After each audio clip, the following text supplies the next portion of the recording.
He does that. You're now tuning into Pimp Dinnersations, where you're going to hear real stories from real people about their career experiences in corporate America. Now let's eat.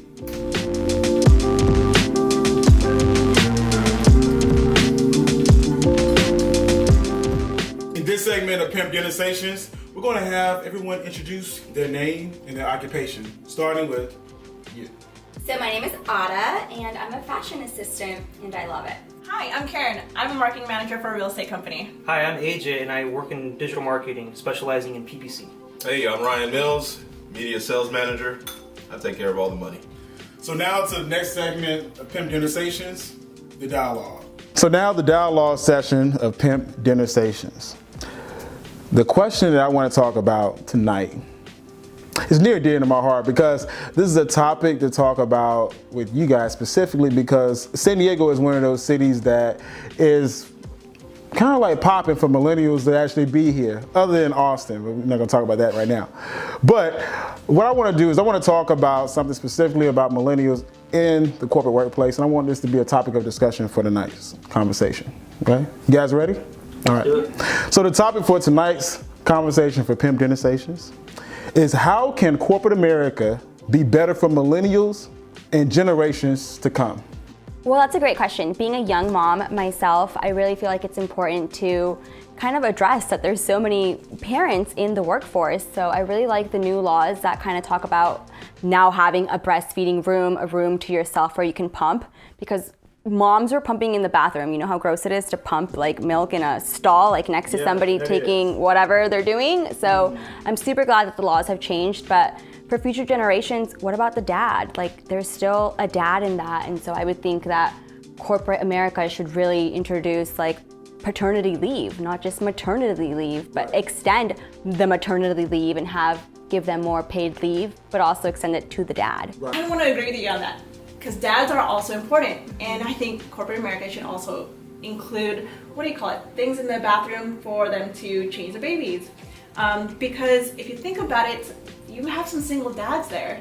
And single dads, sometimes they have to bring their kids with them. And where are they going to change their kids if they don't have a changing station for them in their own bathroom? Yeah, it's a good point you bring up regarding millennials.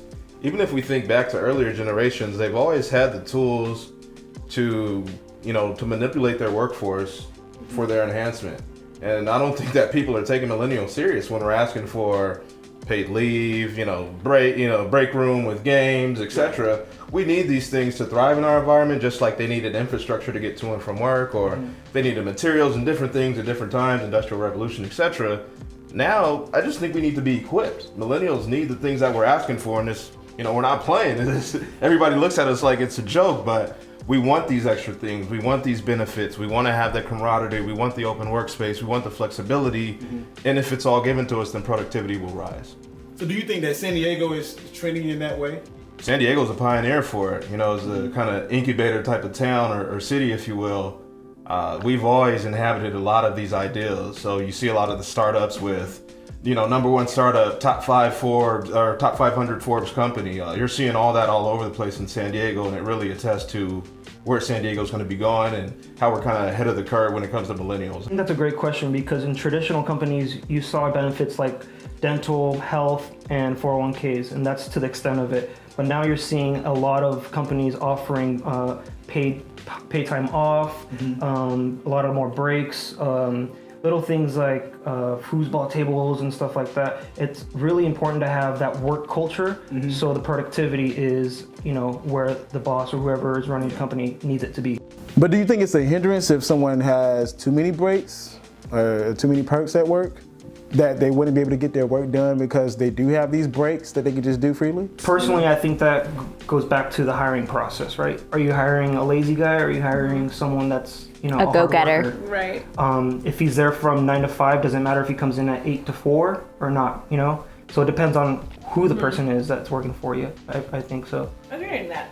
And then, in corporate America today, a lot of people are getting burnt out because they're just working so hard to fit whatever they feel like they earn. So sometimes you guys, we do need that break, right? Once in a while, because we don't want to get that burnout and we don't want to suffer in our work Yeah. for that. So I think it's important to have a mental break because, as you all know, living in California, the price of living is always increasing. But I feel like you need to have those mental breaks just so that you can just have your quality of time back. You know what I mean? So going off what she was saying about loving where you work, I think it's also important for millennials, at least for me, I totally notice when my work environment is aesthetically pleasing and when it's just pretty. I'm a fashion assistant, so today we were organizing the office and there was a mannequin that didn't serve any purpose, but it was so pretty, and we just were like, this totally sets the mood for like, we're in fashion, we're creating stuff, so it was just perfect for there, but it didn't serve a purpose, but we still left it just because it makes us happy when we go into the work. So I think it's important to like have like a cute, plant and stuff like that. So out of everything that we discussed tonight, what do you guys think is the most important to change in corporate America? Women and men should be paid the same. Yes, amen. Cheers to that. Yes.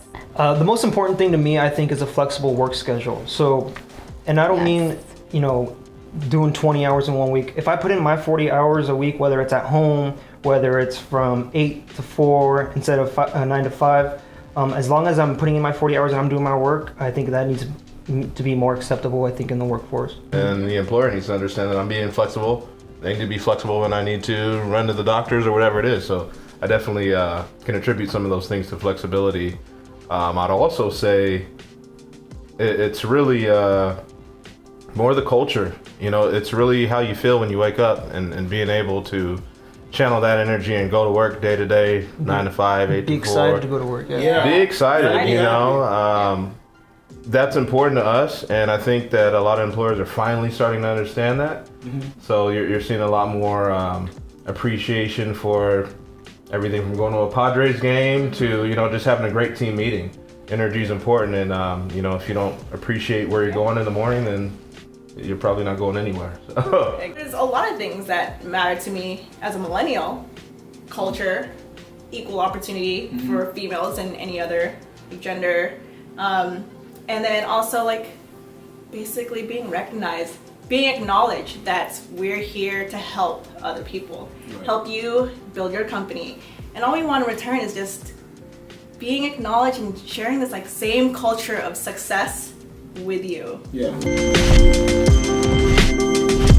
And that's a wrap for Pimp Dinnersations here in San Diego, California. Make sure you stay tuned for more pimped out episodes. Cheers to pimping forever.